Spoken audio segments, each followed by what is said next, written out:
اور ترک صدر اناج کی عالمی قیمتیں کم کرانے کے لیے روس کو منانے کے لیے سرگرم۔ ترک صدر اناج کے معاہدے کی بحالی کے لیے روس کا دورہ کریں گے۔ خبر ایجنسی کے مطابق طیب اردوان اگلے ہفتے سیاحتی مقام سوچی میں پیوٹن سے ملاقات کریں گے۔ اقوام متحدہ اور ترکیہ کی ثالثی میں ہونے والا معاہدہ 1 سال تک جاری رہا۔ روس کی علیحدگی کے بعد معاہدہ گزشتہ ماہ ختم ہو گیا تھا۔ ترک حکام کہتے ہیں اناج کے معاہدے میں پیش رفت اور نئے مراحل طے ہو سکتے ہیں۔ مزید جانتے ہیں نمائندہ ماسکو شاہد گھمن سے۔ جی شاہد، اناج معاہدے کی بحالی کا کتنا امکان ہے؟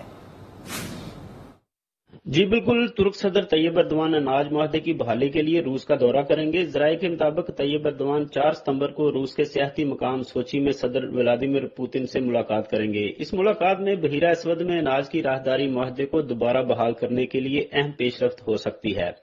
روسی صدر اور ترک ہم منصب کی ملاقات سے پہلے ترکیہ کے وزیر خارجہ حاکان فیدان روس کا دورہ کر رہے ہیں۔ وہ روسی ہم منصب سے خصوصی طور پر ملاقات کریں گے۔ ترکیہ کے مطابق اناج کی راہداری فعال اور مؤثر ثابت ہوئی ہے اور اس کا کوئی متبادل نہیں ہے۔ اس وقت اقوام متحدہ، روس اور یوکرین کے ساتھ مختلف سطحوں پر بات چیت جاری ہے۔ یہاں پر میں یہ بھی بتاتا چلوں کہ اناج راہداری کا معاہدہ جولائی 2022 میں استنبول میں طے پایا تھا، جس میں یوکرین کے اناج اور روسی زرعی برآمدات لے جانے والے بحری جہازوں کے لیے ایک محفوظ راہداری کو یقینی بنایا گیا تھا۔ لیکن اب اقوام متحدہ کی کوششوں کے باوجود یوکرینی اناج کی برآمدات کا بڑا حصہ دولت مند مغربی ممالک کو چلا گیا، جو کہ ضرورت مند ممالک کو خاص طور پر افریقہ میں اناج فراہم کرنے کے معاہدے کے اصل مقصد کے خلاف تھا، جس پر روس نے 17 جولائی کو معاہدہ ختم کر دیا اور ترکیہ، یوکرین اور اقوام متحدہ کو 18 جولائی کے بعد معاہدے میں مزید توسیع کے لیے اپنے اعتراضات سے آگاہ کیا۔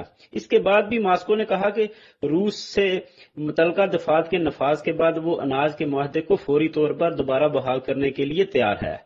ترک حکام کے مطابق معاہدے میں پیش رفت اور نئے مراحل طے ہو سکتے ہیں۔ جی ٹھیک ہے شاہد گھمن، بہت شکریہ، آپ ہمیں ماسکو سے اپڈیٹ کر رہے تھے۔